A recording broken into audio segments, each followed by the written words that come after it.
നമസ്കാരം. ന്യൂസ് 8ന്റെ എല്ലാ പ്രേക്ഷകർക്കും നല്ലൊരു ദിവസം ആശംസിച്ചുകൊണ്ട് ഇന്നത്തെ ആദ്യ വാർത്ത നമ്മളിവിടെ തുടങ്ങുകയാണ്. ഒരുപാട് വാർത്തകളും ഒപ്പം വിശേഷങ്ങളും ഒക്കെയുള്ള ഒരു നല്ല ദിവസമാകട്ടെ എന്ന് പറഞ്ഞുകൊണ്ടാണ് ഇന്നത്തെ ആദ്യ വാർത്ത നമ്മൾ തുടങ്ങുന്നത്. ഏറ്റവും പ്രധാനമായി നമ്മളുടെ ശ്രദ്ധാകേന്ദ്രം കഴിഞ്ഞ കുറച്ച് ദിവസങ്ങളായി വയനാട്ടിലേക്കാണ്. അവിടുത്തെ ജീവിത സാഹചര്യങ്ങളൊക്കെ ആകെ മാറി പറഞ്ഞൊരു കാഴ്ചയാണ് വന്യമൃഗ ശല്യം കൊണ്ട്. ആ ഒരു വാർത്ത തന്നെയാണ് നമ്മൾ കടക്കുക. അതോടൊപ്പം തന്നെ ഇന്ന് പ്രധാനപ്പെട്ടൊരു മറ്റൊരു ദിവസം എന്ന് പറയുന്നത് വീണ വിജയന്റെ ഹർജി തള്ളിയ വിധി പകർപ്പ് ഇന്നിറങ്ങും. എന്തായാലും കർണാടക ഹൈക്കോടതി ഇന്ന് ഉത്തരവ് പുറത്തിറക്കും. അതോടൊപ്പം തന്നെ നമ്മളൊക്കെ രാജ്യം തെരഞ്ഞെടുപ്പ് ചൂടിലേക്ക് കടക്കുകയാണ്. ഒപ്പം നമ്മുടെ സംസ്ഥാനവും വലിയ തെരഞ്ഞെടുപ്പ് ചൂടിലേക്കാണ്. അതിന്റെ വാർത്തകളുണ്ട്. അങ്ങനെ തുടങ്ങി ഒരുപാട് വാർത്തകളുള്ളൊരു ദിവസമാണ്. അതോടൊപ്പം നല്ലൊരു ദിവസം ഒരിക്കൽ കൂടി എല്ലാ പ്രേക്ഷകർക്കും ആശംസിച്ചുകൊണ്ട് ആദ്യ വാർത്ത തുടങ്ങുന്നു. ആദ്യം പ്രധാന വാർത്തകൾ.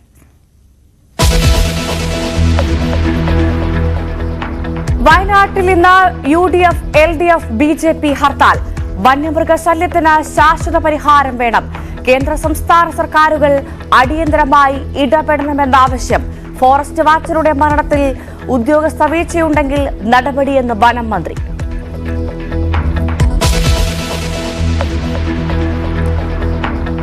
വീണ വിജയന്റെ ഹർജി തള്ളിയ വിധി പകർപ്പ് ഇന്നിറങ്ങും. കർണാടക ഹൈക്കോടതി ഇന്ന് ഉത്തരവ് പുറത്തിറക്കും. തള്ളിയത് എക്സാലോജിക്കിനെതിരായ SFIU അന്വേഷണം തടയണമെന്ന ഹർജി.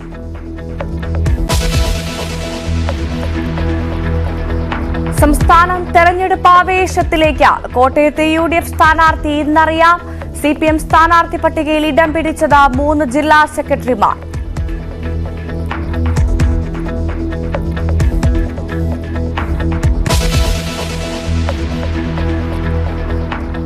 ഡൽഹി മദ്യനയ കേസിൽ കെജ്രിവാൾ ഇന്ന് കോടതിയിൽ ഹാജരാകണം. EDയുടെ പരാതിയിൽ ഹാജരാവേണ്ടത് ഡൽഹി റോസ് അവന്യൂ കോടതിയിൽ. വിശ്വാസ വോട്ടെടുപ്പ് ചൂണ്ടിക്കാട്ടി ഹാജരാവാതിരിക്കാൻ സാധ്യത.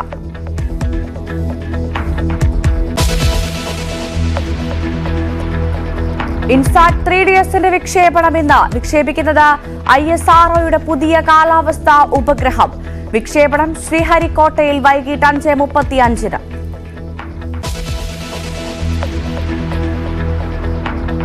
ട്രംപിന് വൻ തിരിച്ചടി. $345.9 മില്യൺ പിഴ വിധിച്ച ന്യൂയോർക്ക് കോടതി. ബിസിനസ് മൂല്യം പെരുപ്പിച്ചു കാട്ടി ബാങ്കുകളെ കബളിപ്പിച്ചെന്ന് കേസ്. 3 വർഷത്തേക്ക് ന്യൂയോർക്കിൽ വായ്പയ്ക്ക് അപേക്ഷിക്കാനാവില്ല.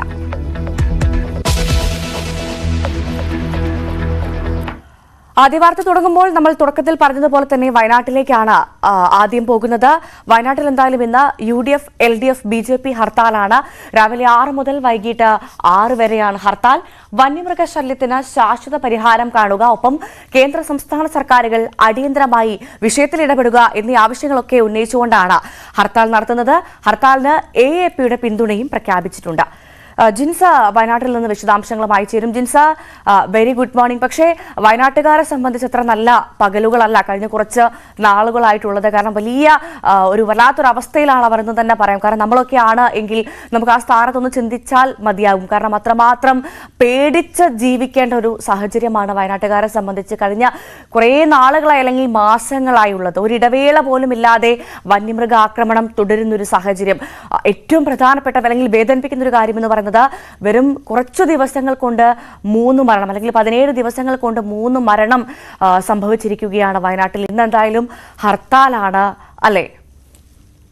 തീർച്ചയായും വയനാട്ടിനെ സംബന്ധിച്ചിടത്തോളം വന്യമൃഗ ശല്യത്താൽ തന്നെ പൊറുതിമുട്ടിയിരിക്കുന്ന ഒരു കാഴ്ചയാണ് ഇപ്പൊ നിലവിൽ കാണുന്നത്. ഈ വർഷം തുടങ്ങുന്നതിൽ മാത്രം 3 പേരുടെ ജീവനാണ് ഈ കാട്ടാനയുടെ ആക്രമണത്തിൽ പൊലിഞ്ഞത്. ഇന്നലെ ഈ കാട്ടാനയുടെ ആക്രമണത്തിൽ അതിദാരുണമായി പരിക്കേൽക്കുകയും പിന്നീട് മരിക്കുകയും ചെയ്തതിന് സംഭവത്തിന് പിന്നാലെയാണ് നിലവിൽ UDF വയനാട്ടിൽ ഹർത്താൽ ആഹ്വാനം ചെയ്തിരിക്കുന്നത്. അതിന് പിന്നാലെ തന്നെ LDFും ഈ വയനാട്ടിൽ ഹർത്താലിന് ആഹ്വാനം ചെയ്തിരുന്നു. ഈ 17 ദിവസത്തിനുള്ളിൽ 3 പേർ കൊല്ലപ്പെട്ട പശ്ചാത്തലത്തിൽ ഈ വന്യമൃഗ ശല്യത്തിന് ശാശ്വതമായ പരിഹാരം കാണുന്നതും ഈ കേന്ദ്രവും അതുപോലെ തന്നെ സംസ്ഥാന സർക്കാരും ഇതിൽ അടിയന്തരമായി ഇടപെടണമെന്നും ആവശ്യപ്പെട്ടുകൊണ്ടാണ് LDFും ഈ ഹർത്താലിന് ആഹ്വാനം ചെയ്തിട്ടുള്ളത്. നിലവിൽ BJPയും ഹർത്താലിന് ആഹ്വാനം ചെയ്തിട്ടുണ്ട്. ഇതിൽ AIPയും അതുപോലെ തന്നെ ഈ ഹർത്താലിന് പിന്തുണ അറിയിച്ചിട്ടുണ്ട്. രാവിലെ 6 മണി മുതൽ വൈകിട്ട് 6 മണി വരെയാണ് ഹർത്താൽ. നിലവിൽ ഈ പോളിന്റെ മരണത്തോടുകൂടെ ഈ വർഷം വയനാട്ടിൽ കാട്ടാനയുടെ ആക്രമണത്തിൽ കൊല്ലപ്പെടുന്നവരുടെ എണ്ണം 3 എന്തായാലും അതിദാരുണമായ ഒരു സംഭവമാണ് നിലവിൽ ഇപ്പോൾ സംഭവിച്ചുകൊണ്ടിരിക്കുന്നത്. വലിയ പ്രതിഷേധമാണ് ഇന്നെല്ലാം നിലവിൽ വലിയ പ്രതിഷേധത്തിലേക്ക് കടക്കുന്ന ഒരു സാഹചര്യമാണ് നിലവിലുള്ളത്. ഈ കൊല്ലപ്പെട്ട പോളിന്റെ മൃതദേഹം ഇന്ന് രാവിലെ തന്നെ ഈ പുൽപ്പള്ളിയിൽ എത്തിക്കും എന്നുള്ള കാര്യമാണ് അറിയാൻ കഴിഞ്ഞിട്ടുള്ളത്. ഇന്നലെ രാത്രി കോഴിക്കോട് മെഡിക്കൽ കോളേജ് ആശുപത്രിയിൽ പോസ്റ്റ്മോർട്ടം നടപടികളെല്ലാം തന്നെ പൂർത്തിയായിരുന്നു.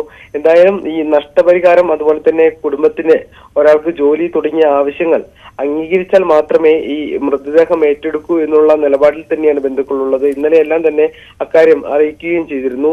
ഇന്നലെ രാവിലെയായിരുന്നു ഈ വനം വകുപ്പിലെ ഇക്കോ ടൂറിസം സെന്ററിലെ ജീവനക്കാരനായിരുന്ന ഈ പോൾ കുറുവാദ്വീപിന് സമീപത്ത് വെച്ച് ഈ കാട്ടാനയുടെ ആക്രമണത്തിൽ അതിദാരുണമായി കൊല്ലപ്പെടുന്നത്. എന്തായാലും അദ്ദേഹത്തെ മാനന്തവാടി മെഡിക്കൽ കോളേജിൽ എത്തിച്ചെങ്കിലും പിന്നീട് കോഴിക്കോട് മെഡിക്കൽ കോളേജിൽ ആശുപത്രിയിൽ എത്തിക്കെങ്കിലും പിന്നീട് ജീവൻ രക്ഷിക്കാൻ കഴിഞ്ഞില്ല. എന്തായാലും വലിയ പ്രതിഷേധം നിലനിൽക്കുന്ന സാഹചര്യമാണ് നിലവിലുള്ളത്. എന്തായാലും നിലവിൽ ഈ നമ്മൾ കഴിഞ്ഞ ദിവസം അജിത്തിന്റെ മരണം സംഭവിച്ചതിന് ശേഷം വലിയ പ്രതിഷേധം, ജനരോഷം മണപൊട്ടിയത് നമ്മൾ വയനാട്ടിൽ കണ്ടതാണ്. അത്തരത്തിലൊരു സാഹചര്യത്തിലേക്ക് ഇന്ന് കടക്കാനുള്ള സാധ്യത അത് എത്രമാത്രമുണ്ട്?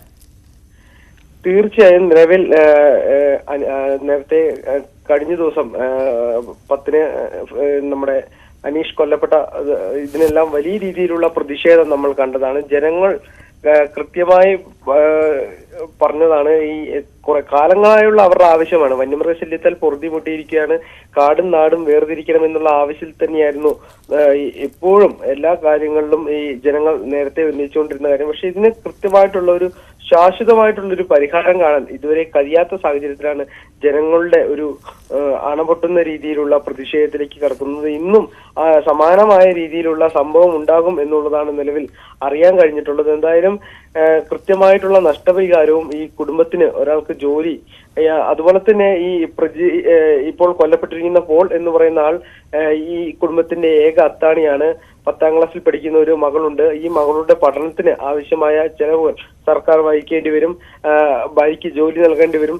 ഇത്തരത്തിൽ ഈ കുടുംബത്തിന്റെ ഏക അത്താണിയായിട്ടുള്ള പോളിന്റെ ഇത്തരത്തിലുള്ള കടബാധ്യതകൾ എഴുതിത്തള്ളാം തുടങ്ങിയ ആവശ്യങ്ങളെല്ലാം തന്നെ ഇന്നലെയും ഈ ബന്ധുക്കൾ ഉന്നയിക്കുന്നത് നമ്മൾ കണ്ടതാണ്. എന്തായാലും ഇന്നും വലിയ രീതിയിലുള്ള പ്രതിഷേധം ഉണ്ടാകും. 17 ദിവസത്തിനുള്ളിൽ 3 പേരാണ് ഇത്തരത്തിൽ കാട്ടാനയുടെ ആക്രമണത്തിൽ കൊല്ലപ്പെടുന്നത്. വലിയ പ്രതിഷേധം ഇന്ന് കാണാൻ കഴിയും. തീർച്ചയായും ഈ അവശ്യ സർവീസുകളൊക്കെ ഇന്ന് എങ്ങനെയാണ്? അവശ്യ സർവീസുകളുടെയൊക്കെ ഒരു പ്രത്യേകിച്ചും ഹർത്താലിന്റെ സാഹചര്യത്തിൽ അവശ്യ സർവീസിനൊക്കെ ഒഴിവാക്കിയിട്ടുണ്ടോ? എങ്ങനെയാണ് ഹർത്താലിന്റെ ഒരു രൂപം വയനാട്ടിൽ? നിലവിൽ അവശ്യ സർവീസുകളെല്ലാം തന്നെ എന്തായാലും ഉണ്ടാകും. അതേസമയം തന്നെ കടകമ്പോളങ്ങളെല്ലാം തന്നെ പൂർണ്ണമായി അടച്ചുകൊണ്ടായിരിക്കും. വ്യാപാരികളെല്ലാം കഴിഞ്ഞ ദിവസം നമ്മൾ കണ്ടതാണ്, മനസാക്ഷി ഹർത്താൽ വെച്ചപ്പോൾ പോലും വയനാട്ടിൽ ഹർത്താൽ പൂർണ്ണമാകുന്ന ഒരു കാഴ്ചയായിരുന്നു കണ്ടത്. അതിൽ കർഷക സംഘടനയായിരുന്നു ഈ സമരം ഈ ഹർത്താൽ പ്രഖ്യാപിച്ചത്. മനസാക്ഷിയുള്ളവർ ഈ സമരത്തിന് പങ്കെടുക്കണമെന്നായിരുന്നു അറിയിച്ചിരുന്നത്. അതേസമയം തന്നെ അന്ന് സ്വകാര്യ ബസ്സുകൾ ഓടിയിരുന്നില്ല, കടകമ്പോളങ്ങളെല്ലാം തന്നെ പൂർണ്ണമായി അടഞ്ഞു കിടന്നു. വ്യാപാരികളും അതുപോലെ തന്നെ തൊഴിലാളികളെല്ലാം ഈ ഹർത്താലിനെ സഹകരിക്കുന്ന ഒരു കാഴ്ചയായിരുന്നു കാണുന്നത്. ഇന്നും സമാനമായ സംഭവം തന്നെയായിരിക്കും നിലവിലുണ്ടാവുക. എന്തായാലും അവശ്യ സാധന സർവീസുകൾ മാത്രമായിരിക്കും ഉണ്ടാവുക. ബാക്കി സ്വകാര്യ ബസ്സുകളെല്ലാം തന്നെ പൂർണ്ണമായും ഇന്ന് ഒഴിവാക്കിക്കൊണ്ട് ജീവനക്കാരും തൊഴിലാളികളെല്ലാം ഈ സമരത്തിൽ പങ്കെടുക്കുന്ന ഒരു കാഴ്ചയായിരിക്കും രാവിലെ മുതൽ കാണാൻ കഴിയുക. ഈ ബേലൂർ മഗ്നയെ പിടികൂടാനുള്ള ദൗത്യം അത് വലിയ കഴിഞ്ഞ 6 ദിവസങ്ങളായി ദൗത്യം തുടരുകയായിരുന്നു. എന്താണ് അതിന്റെ ഒരു സാഹചര്യം നിലവിൽ ഈ അജീഷിനെ കൊലപ്പെടുത്തിയ ഈ ബേലൂർ മഗ്നയെ മയക്കുവെടി വെച്ച് പിടികൂടാനുള്ള ശ്രമം ഇന്ന് 7ാം ദിവസത്തിലേക്ക് തുടരുകയാണ്. രാവിലെ തന്നെ ഈ ദൗത്യ സംഘം ഈ ആനയെ പിടികൂടാനുള്ള ഒരു ശ്രമത്തിലേക്ക് കടക്കുകയാണ്. ഇന്നലെ വൈകിട്ട് 7 മണി വരെ ഈ ദൗത്യ സംഘം ആനയെ പിന്തുടർന്നെങ്കിലും മയക്കുവെടി വെക്കാൻ കഴിഞ്ഞില്ല.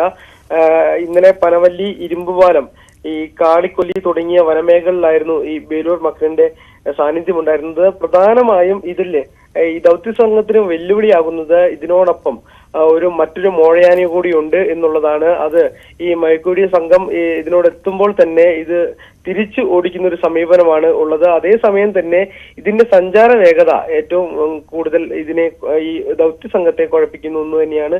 അതുകൂടാതെ തന്നെ ഈ ഏറ്റവും കൂടുതലായി പറയേണ്ടത് ഈ ഭൂമിശാസ്ത്രപരമായ കാര്യം തന്നെയാണ്. ഏറ്റവും ഇടതൂർന്ന കാടുകളും അതുപോലെ തന്നെ കയറ്റവും ഇറക്കവും എല്ലാം ഉള്ളത് കൊണ്ട് തന്നെ വലിയ രീതിയിലുള്ള ഒരു പ്രതിസന്ധി നിലനിൽക്കുന്ന സാഹചര്യമുണ്ട്. അതേസമയം തന്നെ നിലവിൽ ഈ ഇത്തരത്തിൽ ദൗത്യങ്ങൾ വൻ വിജയമാക്കിയിട്ടുള്ള അരുൺ സക്രിയ അടക്കമുള്ള ആളുകൾ ഈ ദൗത്യ സംഘത്തോടൊപ്പമുണ്ട് എന്നുള്ളതാണ്. അതുകൊണ്ട് തന്നെ ഇന്ന് ഇതിനെ മയക്കുവെടി വെച്ച് പിടികൂടാനുള്ള ഒരു നീക്കം നടത്തും. എന്തായാലും ഈ ബെലൂർ മക്നിക്കൊപ്പമുള്ള മോഴയാൻ അത് അതീവ അപകടകാരിയാണെന്നുള്ള റിപ്പോർട്ടുകളൊക്കെ പുറത്തു വരുന്നുണ്ട്. ഈ ഒരു സാഹചര്യത്തിൽ വയനാട്ടുകാരെ സംബന്ധിച്ച ആശങ്ക ഇരട്ടിയാവുന്ന ഒരു പശ്ചാത്തലമാണല്ലേ? തീർച്ചയായും ഈ കഴിഞ്ഞ കുറച്ച് ദിവസങ്ങളായി തന്നെയാണ് ഇപ്പോൾ ഈ ബേലൂർ മക്നിയോടൊപ്പം തന്നെ മറ്റൊരു മോഴയാനയും ഈ ദൗത്യ സംഘത്തിന് വലിയ തലവേദനയാകുന്നത്. എന്തായാലും അതിനെ മയക്കുവെടി വെക്കുന്ന അടക്കമുള്ള കാര്യങ്ങളിലേക്ക് നീങ്ങുമ്പോഴാണ് ഇത്തരത്തിലുള്ള ഒരു പ്രതിസന്ധി നിലനിൽക്കുന്ന സാഹചര്യമുള്ളത്. എന്തായാലും ഈ സന്ദർഭവും സാഹചര്യവും ഒത്തു വന്നാൽ തന്നെ ഇന്ന് തന്നെ മയക്കുവെടി വെക്കാനുള്ള ഒരു നീക്കം നിലവിൽ നടക്കുന്നുണ്ട്. കർണാടകയിൽ നിന്നും 25 അംഗ ഈ ഫോറസ്റ്റ് സേനയും ഈ ദൗത്യ സംഘത്തോടൊപ്പമുണ്ട്. എന്തായാലും കേരളത്തിലെ പല ഭാഗങ്ങളിലുള്ള RRT സംഘം ഉൾപ്പെടെ 200ഓളം പേരാണ് ഈ ദൗത്യത്തിലുള്ളത്. ഈ അരുൺ സക്രിയ അടക്കമുള്ളവർ ഉള്ളത് കൊണ്ട് തന്നെ ഇന്ന് എന്തായാലും ഇതിനെ മയക്കുവെടി വെച്ച് പിടികൂടാനുള്ള ഒരു ശുഭപ്രതീക്ഷയിൽ തന്നെയാണ് നിലവിൽ വനംവകുപ്പുള്ളത്. അതേസമയം തന്നെ ഈ അജീഷിനെ കൊലപ്പെടുത്തി 7ാം ദിവസം പിന്നിടുമ്പോഴും വലിയ രീതിയിലുള്ള പ്രതിഷേധം നിലനിൽക്കുന്നുണ്ട്. അതിനിടയിലാണ് ഇപ്പോൾ പോളിന്റെ മരണവും ഈ പോളിനെ കൊലപ്പെടുത്തിയ ഒരു സംഭവം നിലനിൽക്കുന്ന സാഹചര്യമുള്ളത്. അതുകൊണ്ട് തന്നെ ആളുകളുടെ പ്രതിഷേധം ഇരട്ടിയാകുന്ന ഒരു സാഹചര്യമാണ് വയനാട്ടിൽ കാണാൻ കഴിയുന്നത്. തീർച്ചയായും എന്തായാലും ഇനിയും വരുന്ന ദിവസങ്ങളും അല്ലെങ്കിൽ ഇന്നും പ്രത്യേകിച്ചും നമ്മുടെ ശ്രദ്ധാകേന്ദ്രം വാർത്തയുടെ ശ്രദ്ധാകേന്ദ്രം വയനാട് തന്നെയായിരിക്കും. പ്രത്യേകിച്ചും കാട്ടാനെ പിടികൂടാനുള്ള സാഹചര്യമുണ്ട്.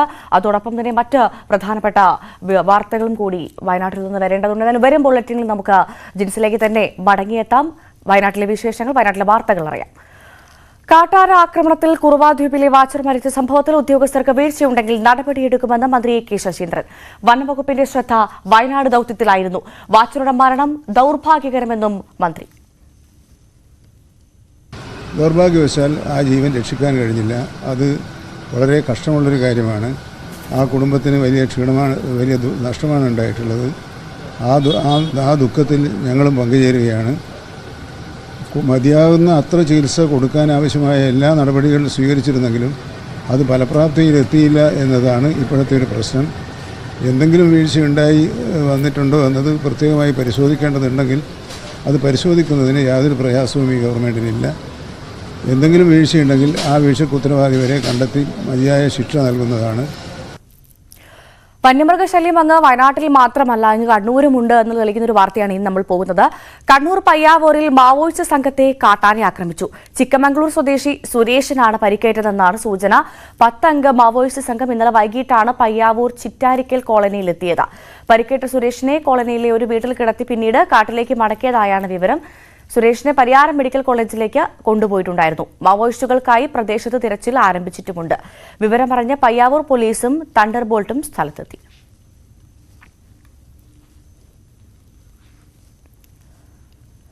ഇനി നമുക്ക് മറ്റു വാർത്തകളിലേക്ക് കടക്കാം. എക്സാലോജി കമ്പനിക്കെതിരായ SFIO അന്വേഷണം തടയണമെന്നാവശ്യപ്പെട്ടുള്ള ഹർജി തള്ളിക്കൊണ്ടുള്ള കർണാടക ഹൈക്കോടതി ഉത്തരവ് ഇന്നിറങ്ങും.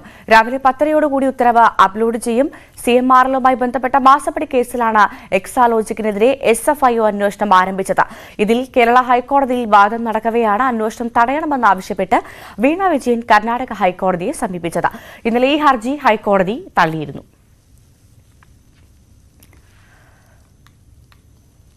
ഡൽഹി മദ്യനയ കേസിൽ ED നൽകിയ പരാതിയിൽ മുഖ്യമന്ത്രി അരവിന്ദ് കെജ്രിവാൾ ഇന്ന് കോടതിയിൽ ഹാജരാവണം. ഡൽഹി റോസ് അവന്യൂ കോടതിയിലാണ് ഹാജരാവേണ്ടത്.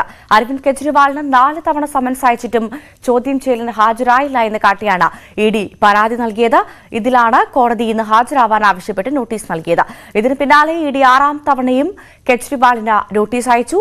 തിങ്കളാഴ്ച ചോദ്യം ചെയ്യലിന് ഹാജരാകാൻ ആവശ്യപ്പെട്ടാണ് നോട്ടീസ്. അതേസമയം കെജ്രിവാൾ ഇന്ന് കോടതിയിൽ ഹാജരായേക്കില്ല. അസംബ്ലി വിശ്വാസ വോട്ടെടുപ്പ് നടക്കുന്നത് ചൂണ്ടിക്കാട്ടിയാകും ഹാജരാകാതിരിക്കുക.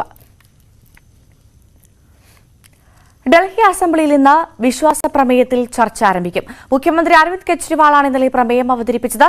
മറ്റ് സംസ്ഥാനങ്ങളിൽ ഭരണകക്ഷിയിൽ നിന്നടക്കം എംഎൽഎമാരെ അടർത്തി മാറ്റി സർക്കാരുകളെ താഴെയിറക്കുന്നത് പതിവായിരിക്കുകയാണ്. ഞങ്ങളുടെ എംഎൽഎമാരെല്ലാം ഒപ്പമുണ്ട്, ആരും പാർട്ടി വിട്ടിട്ടില്ല. ഇത് തെളിയിക്കാനാണ് വിശ്വാസ വോട്ടെടുപ്പ് നടത്തുന്നതെന്ന് അരവിന്ദ് കെജ്രിവാൾ പ്രമേയം അവതരിപ്പിച്ചുകൊണ്ടാണ് അദ്ദേഹം ഇക്കാര്യങ്ങൾ പറഞ്ഞത്.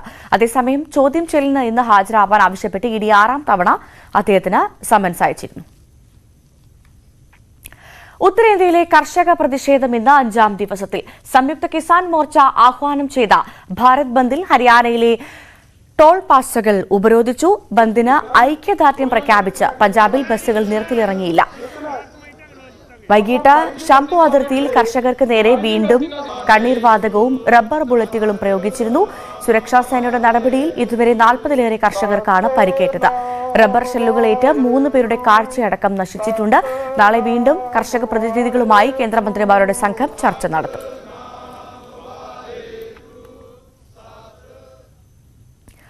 ISROയുടെ പുതിയ കാലാവസ്ഥാ ഉപഗ്രഹമായ ഇൻസാറ്റ് 3DS വിക്ഷേപണം ഇന്ന് നടക്കും.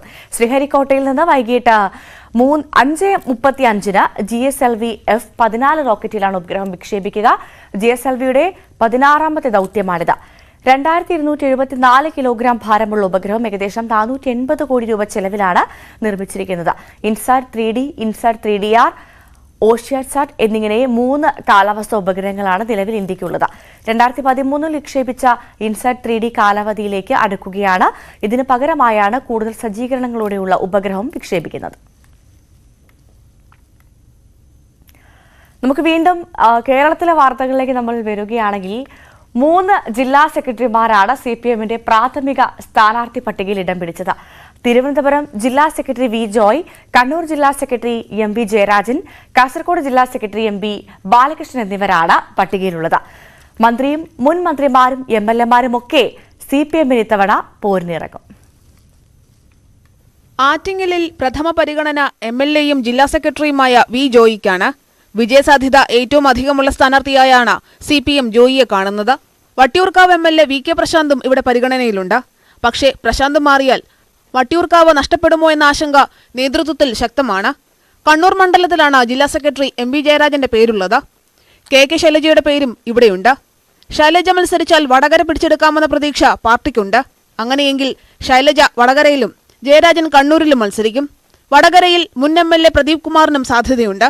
കാസർഗോഡ് ജില്ലാ സെക്രട്ടറി MV ബാലകൃഷ്ണനെ കാസർഗോഡ് മണ്ഡലത്തിൽ പരിഗണിക്കുന്നുണ്ട്.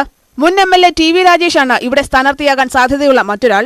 2019 ജില്ലാ സെക്രട്ടറിയായിരുന്ന P ജയരാജൻ വടകരയിൽ മത്സരിച്ചപ്പോൾ സെക്രട്ടറി സ്ഥാനത്ത് നിന്ന് മാറ്റിയിരുന്നു. ആ രീതി പിന്തുടർന്നാൽ ഇപ്പോൾ മത്സരിക്കുന്നവർക്കും സെക്രട്ടറി സ്ഥാനം ഒഴിയേണ്ടി വരും. പകരം സെക്രട്ടറിമാർ വരും. ആലത്തൂരിൽ മന്ത്രി K രാധാകൃഷ്ണൻ തന്നെ സ്ഥാനാർത്ഥിയായേക്കും. ചേലക്കര മുൻ MLA UR പ്രദീപും പരിഗണനയിലുണ്ട്. ചാലക്കുടിയിൽ മുൻ വിദ്യാഭ്യാസ മന്ത്രി C രവീന്ദ്രനാഥിനെ രംഗത്തിറക്കാനാണ് ആലോചന.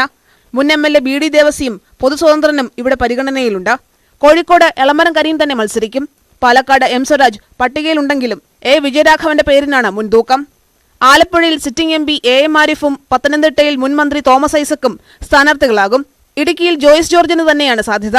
മലപ്പുറം, പൊന്നാനി, എറണാകുളം മണ്ഡലങ്ങളിൽ പൊതുസ്വതന്ത്രരെ തേടുകയാണ് CPM. പൊന്നാനിയിൽ KT ജലീൽ MLAയുടെ പേര് പരിഗണനയിലുണ്ടെങ്കിലും പ്രാദേശിക നേതൃത്വത്തിന് ജലീലിനോട് അത്ര താൽപര്യമില്ലെന്നാണ് സൂചന. കൊല്ലത്ത് CS സുജാതയ്ക്കൊപ്പം ഐഷ പോറ്റിയും പരിഗണനാ പട്ടികയിലുണ്ട്. ന്യൂസ് 18 തിരുവനന്തപുരം. തെരഞ്ഞെടുപ്പ് ഉൾപ്പെടെയുള്ള വിഷയങ്ങൾ ചർച്ച ചെയ്യുന്നതിനായി CPM ആലപ്പുഴ ജില്ലാ സെക്രട്ടേറിയറ്റ് യോഗം ഇന്ന് ചേരും. തോമസ് ഐസക്കിന്റെ നേതൃത്വത്തിലാണ് യോഗം ചേരുന്നത്. ഇന്നലെ ചേർന്ന സംസ്ഥാന സെക്രട്ടേറിയറ്റ് ആലപ്പുഴയിലെ സ്ഥാനാർത്ഥിയായി സിറ്റിംഗ് MP AM ആരിഫിന്റെ പേരാണ് പരിഗണിച്ചത്.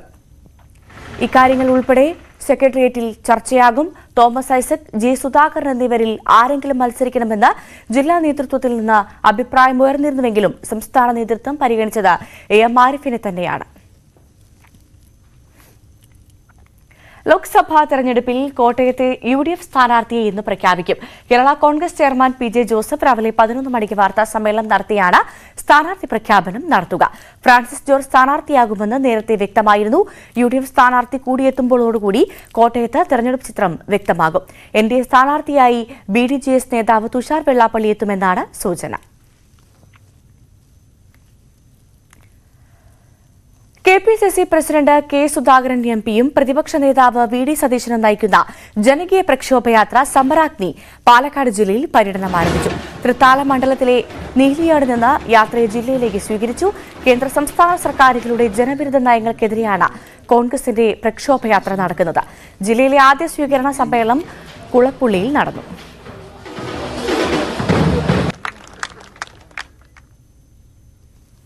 ഇനി നമ്മൾ ആറ്റുകാൽ വാർത്തയിലേക്കാണ് പോകുന്നത്. ആറ്റുകാൽ പൊങ്കാല അടുത്തിരിക്കുകയാണ്. അടുത്ത ഞായറാഴ്ച, അതായത് ഫെബ്രുവരി 25-നാണ് സ്ത്രീകളുടെ ഉത്സവം എന്ന് പറയുന്ന ആറ്റുകാലിലെ പൊങ്കാല. എന്തായാലും ആറ്റുകാൽ പൊങ്കാല ഉത്സവത്തിന് ഇന്ന് തുടക്കമാവുകയാണ്. രാവിലെ 8-ന് കാപ്പുകൊട്ടി ദേവിയെ കുടിയിരുത്തും. ഇതോടെ 10 ദിവസം നീണ്ടു നിൽക്കുന്ന ഉത്സവത്തിന് തുടക്കമാകും. കുത്തിയോട്ട വ്രതം 19-ന് ആരംഭിക്കും. 25-ന് പൊങ്കാല നടക്കും. വിപുലമായ ക്രമീകരണങ്ങളുമാണ് ഇത്തവണ പൊങ്കാലയ്ക്കായി സർക്കാരും ക്ഷേത്ര കമ്മിറ്റിയും ഒരുക്കിയത്.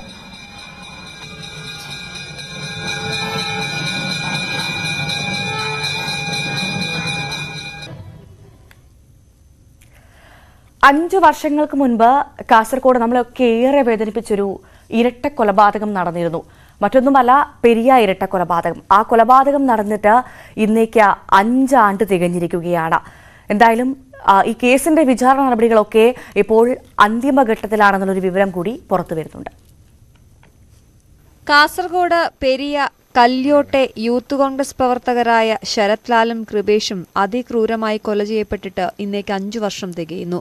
2019 ഫെബ്രുവരി 17-നാണ് നാടിന് നടുക്കിയ കൊലപാതകങ്ങൾ നടന്നത്. തുടക്കത്തിൽ ലോക്കൽ പോലീസും പിന്നീട് ക്രൈംബ്രാഞ്ചും ഒടുവിൽ CBI-യുമാണ് കേസ് അന്വേഷിച്ചത്. 1 വർഷത്തിലധികമായി എറണാകുളം CBI കോടതിയിൽ വിചാരണ നടക്കുകയാണ്. 327 സാക്ഷികളിൽ 150 പേരെ ഇതിനോടകം വിസ്തരിച്ചു കഴിഞ്ഞു.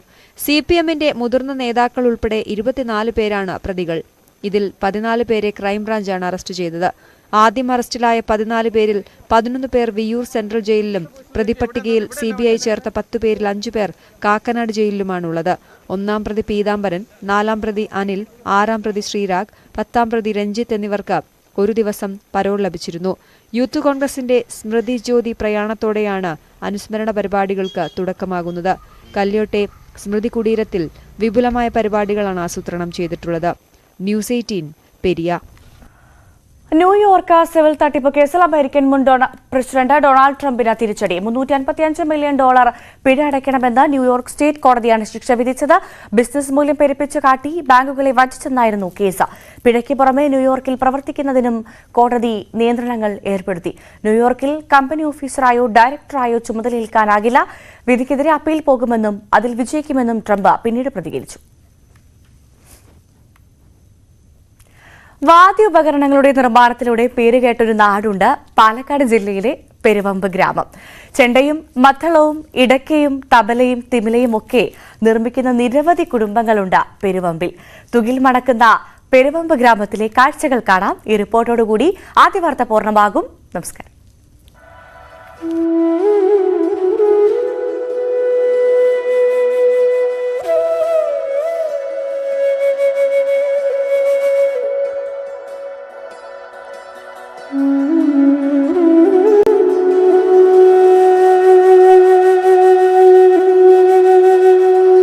പെരുവമ്പ് വെട്ടുകാട് ഗ്രാമത്തിലെങ്ങും തുകിലിന്റെ ഗന്ധമാണ്.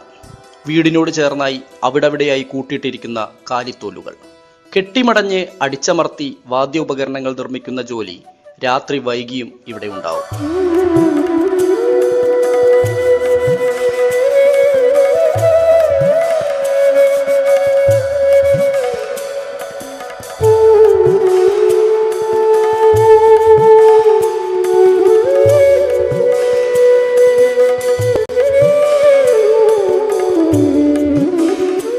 രണ്ടു കൈയും രണ്ടു കാലും ഒരുപോലെ പ്രവർത്തിച്ചാലേ വാദ്യോപകരണങ്ങൾ കെട്ടിയടിക്കാൻ കഴിയുകയുള്ളൂ. മദ്ദളം, ഇടക്ക, തബല, തിമില, മൃദംഗം, മിഴാവ്, ചെണ്ട തുടങ്ങിയവ ഇവിടെ നിർമ്മിക്കുന്നുണ്ട്. പോത്തിൻ്റെയും ആടിൻ്റെയും തോലുകളിലാണ് വാദ്യോപകരണങ്ങളുടെ നിർമ്മാണം. വാദ്യോപകരണത്തിലെ തോലുകൊണ്ടുള്ള മിക്ക വാദ്യോപകരണം എല്ലാവരും ഇവിടെ ചെയ്യുന്നതാണ്. തബല, മൃദംഗം, ചെണ്ട, മദ്ദളം, ബാക്കിയുള്ള തോലുകൊണ്ടുള്ള എല്ലാ ഇൻസ്ട്രുമെൻറ്റും പരമാവധി എല്ലാവരും ചെയ്യുന്നതാണ്. മദ്ദളം, ചെണ്ട എന്ന് പറഞ്ഞ ഒരു വിഭാഗം ഞങ്ങൾ 2-3 വീട് മാത്രമേ ഉള്ളൂ. ബാക്കി ഞാൻ തുടങ്ങിയിട്ട് 10-40 കൊല്ലമായി.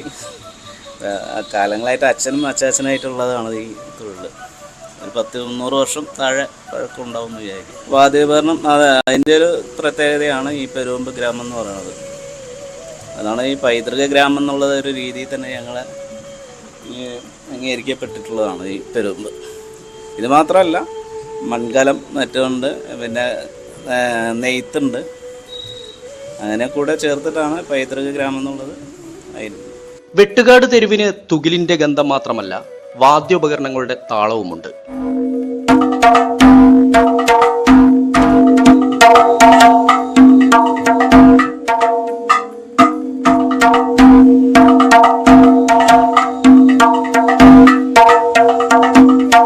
എന്നാൽ ഇപ്പോൾ ചുരുക്കം കുടുംബങ്ങൾ മാത്രമാണ് പെരുവമ്പിൽ ഉപകരണങ്ങൾ നിർമ്മിക്കുന്നത്. കഠിന അധ്വാനമുണ്ടായിട്ട് പോലും മതിയായ വരുമാനമില്ലാതെ വന്നപ്പോൾ പല കുടുംബങ്ങളും വാദ്യോപകരണങ്ങളുടെ നിർമ്മാണത്തെ കൈവിട്ടു. പുതിയ തലമുറയ്ക്കും ഇതിനോട് താല്പര്യം കുറഞ്ഞിട്ടുണ്ട്. വാദ്യോപകരണങ്ങളുടെ നിർമ്മാണത്തിന് പ്രസിദ്ധിപ്പെട്ട നാടാണ് പെരുവമ്പ്. പതിറ്റാണ്ടുകളായി ഇവിടെ ചെണ്ടയും മദ്ദളവും അതുപോലെ തന്നെ മറ്റുള്ള വാദ്യോപകരണങ്ങളെല്ലാം തന്നെ നിർമ്മിച്ചുകൊണ്ടിരിക്കുകയാണ്.